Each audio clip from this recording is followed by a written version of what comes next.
Yo, what's going on out there, YouTube? SEL0320 representing JVS. Just got done looking at Cloak Dagger, Episode 7, Season 2. That was crazy.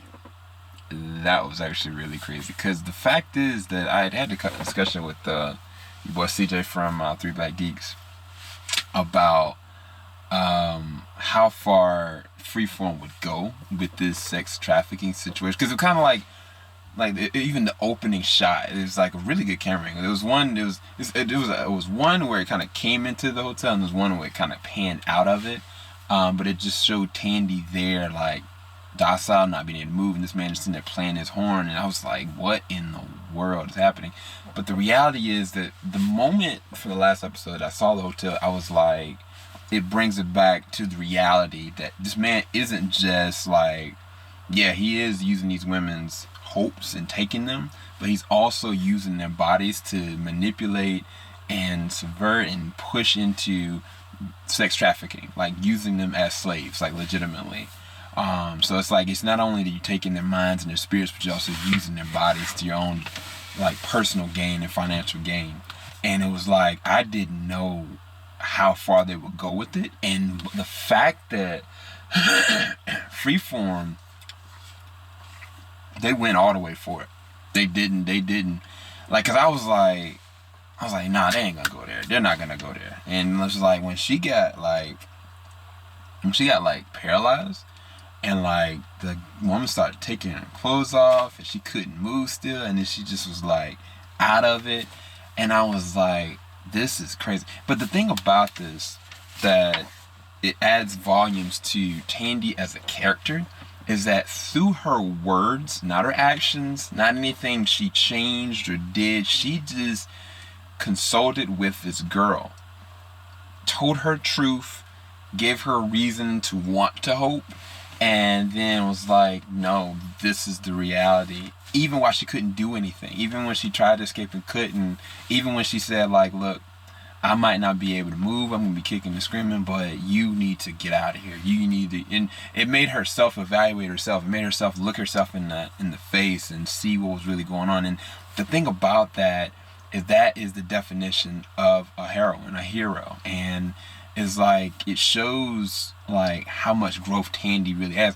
or even deeper than that, like how much she's always had that within her. Like there's a reasoning why she is so connected to Hope, even though she's felt like she doesn't have it. It's just like, even the direct parallel to that is like Tyrone. The thing about this episode is that the villain, I didn't realize that the dark force dimension like also works in tandem with reality, because it was like, yeah, like him changing the record, like, you know, started swaying like Tyrone's mind and perspective.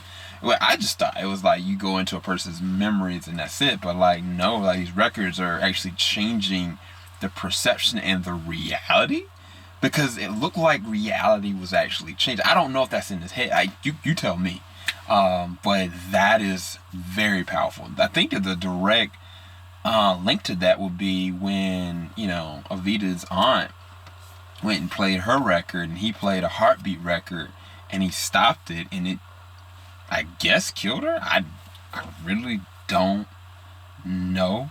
The interesting thing about that memory was when she was talking about like a heartbeat, when she was talking about like, I thought it was about the Vita the baby, but it was something else. And so it was interesting what that memory was actually talking about and whose heart it actually did stop. But either way, Mayhem came in clutch, because if Mayhem hadn't done what she did, Tyrone wouldn't have been motivated to snap out of it to do what he needed to do. Even deeper than that, like this villain now has been shown that he can get stronger.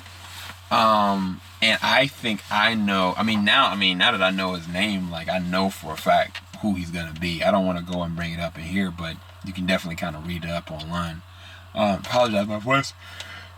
It's a little shot, but when I finally got the ending, they finally had that reunion. I was kind of waiting for them to kind of hug it out, and then like the thing that was crazy was that Tyrone fell in what looked to be the same exact way he got shot from the last episode. So it's like, did that actually happen, or was it that he just used too much of his actual energy, or is it the Dark Force realm is being changed and altered by this man? I really don't know. It could be any of those three.